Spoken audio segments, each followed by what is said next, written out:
Hello everyone, কি অবস্থা সবার? তো আজকে একটা স্ক্রিপ্ট নিয়ে কথা বলবো যেটার নাম হচ্ছে MGFX।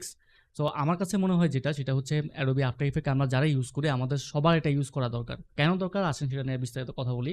তো আমি যদি স্ক্রিনটা শেয়ার দিই, আমি যদি একটু এখানে আসি আমার প্রজেক্ট প্যানেলের এখানে, তো এখানে দেখেন কম টেস্ট ফাইল যেটা কম টেস্ট এটা হচ্ছে যে আমি যেটা কম্পোজিশন বানাইছিলাম ওইটা। দেন এখানে একটা ছবি আছে, ছবির পাশে এখানে একটা এআই ফাইল আছে, দেন একটা ফোল্ডার, একটা ভিডিও, পিএসডি ফাইল কিছু, তারপর হচ্ছে আরেকটা পিএসডি ফাইল, দেন সলিড, মিউজিক আর টেক্সট। এটা হচ্ছে একটা এআই ফাইল। আচ্ছা, তো আমাদের ক্ষেত্রে যেটা হয় যে আমরা যখন আমাদের কোনো ক্লায়েন্টের কাছে যখন আমরা ফাইলগুলো ট্রান্সফার করি, যে প্রজেক্ট ফাইল যখন আমরা শেয়ার করি ক্লায়েন্টের কাছে, তখন যদি আমাদের যে অ্যাসেট ফাইলগুলো আছে এগুলো যদি খুব সুন্দরভাবে নাম অনুযায়ী যদি অ্যারেঞ্জ করা না থাকে, ক্লায়েন্ট কি ভাববে যে হচ্ছে আচ্ছা একজনকে কাজ দিলাম, কাজটা করছে বাট এটা প্রফেশনালি হয় নাই। কেন হয় নাই? কারণ সে যদি প্রফেশনাল হইতো তাহলে অবশ্যই এখানে যে ফাইলগুলো আছে, যে অ্যাসেটগুলো আছে ওগুলা খুব সুন্দর মতো কিন্তু অ্যারেঞ্জ করে রাখতো, বাট এখানে সেটা করে নাই।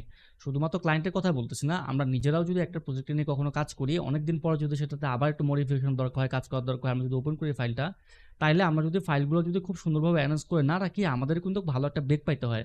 তো এখন যদি আবার একটু স্ক্রিনে চলে যাই, তাহলে এখানে যে ফাইলগুলো আছে, এখানে দেখেন কম ফাইল, এই যে যতগুলো অ্যাসেটগুলো আছে, এগুলোর জন্য আমরা যদি ম্যানুয়ালি যদি একটা ফোল্ডার বানাতে যাই, আমাদের কিন্তু খুব ভালো একটা টাইম এখানে ইনভেস্ট করতে হবে।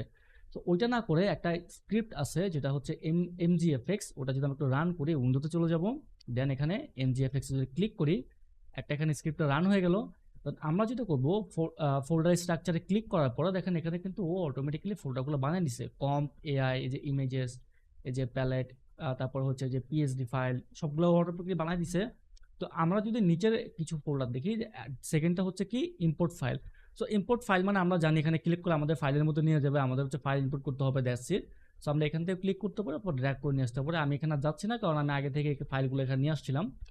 তো দেন আমরা যদি মুভ কমসে ক্লিক করি, তাহলে হচ্ছে আমাদের যে কম্পোজিশনের যে ফাইলগুলো ছিল ওগুলো চলে গেছে। সে এক্সাম্পল আমি যদি কমসটা ওপেন করি, দেখতে পাচ্ছি যে এখানে যে কমটের যতগুলো কম্পোজিশন ফাইল ছিল সবগুলো কিন্তু এখানে চলে গেছে। আচ্ছা, মুভ কম তো ক্লিক করলাম, হচ্ছে মুভ ভেক্টর ফাইল যদি ক্লিক করি, এখানে যে এআই ফাইলটা ছিল ওটাও চলে গেছে। Move images, move PSD files and move footage, move sound. আচ্ছা, দেন সবগুলো তো আমি নিয়ে গেলাম। আরেকটা ছিল কি ডিলেট এমটি ফোল্ডার। তো ডিলেট এমটি ফোল্ডার যদি আমরা ক্লিক করি, তাহলে বাড়তি এক্সট্রা যে খালি ফোল্ডারগুলো আছে ওগুলো ডিলিট হয়ে যাবে। সো আমি যদি ক্লিক করি এখানে, ওকে ডিলিট হয়ে গেছে। সো মজার ব্যাপারটা হচ্ছে কি, আমরা যখন স্ক্রিপ্টটা নিয়ে কাজ করি, যখন আমরা রান করি, সবগুলোতে মুভ করলাম, বাট এখানে যদি একটা আমরা খেয়াল করে দেখেন, এই যে মিউজিক যেটা ছিল এটা কিন্তু মুভ হয় নাই। তো এটা হয় আমরা জানি না, এটা হয়তো বা দেখা যাচ্ছে স্ক্রিপ্ট যেটা বানাইছে বা যেটা আছে এটা একটা বাগ হইতে পারে, যে অনেক সময় কোনো না কোনো একটা ফাইল না মুভ হয় না। এখন আমার ক্ষেত্রে এটা মিউজিকটা মুভ হয় নাই, আপনাদের ক্ষেত্রে কোনো না কোনো সময় দেখবেন যে কোনো একটা ছবি বা কোনো একটা ইমেজ বা কোনো একটা জাস্ট অ্যাসেট এটা মুভ হয় নাই। এমন যদি মুভ না হয়, একটু কষ্ট করে জাস্ট ড্র্যাগ করে নিয়ে এখান থেকে ফোল্ডার বানিয়ে রাখেন। তখন আমি এসএফেক্ট দিচ্ছি এখানে। এই ছিল অ্যাসেটের কাহিনী। তো আপনারা এভাবে ফোল্ডারগুলা ক্রিয়েট করেন, খুব সুন্দর মতো অ্যারেঞ্জ করেন, তাহলে অনেক টাইম ইনভেস্ট করতে হবে না। ধরেন এখন আপনারা বলতে পারেন যে ভাই মাত্র কয়েকটা ফোল্ডার খুব 1 মিনিটের কম সময়তে বানাতে পারি, টাইম লাগবে না। বাট আপনি যখন অনেকগুলো অ্যাসেট নিয়ে কাজ করবে, অনেক ফোল্ডার থাকবে, অনেক অ্যাসেট থাকবে, অনেক মানে হিজিবিজি অনেক কিছু থাকবে, তখন কিন্তু আপনাকে ভালো একটা টাইম ইনভেস্ট করতে হবে।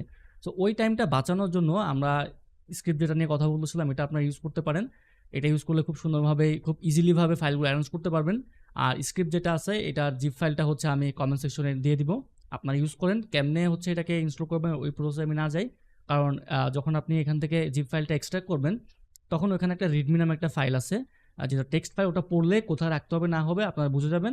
অ্যান্ড যদি কোনো প্রবলেম হয় এটা ইউজ করতে গেলে কমেন্ট করে জানাতে পারেন, আমি নিজে ট্রাই করবো হেল্প করার জন্য। Thank you so much.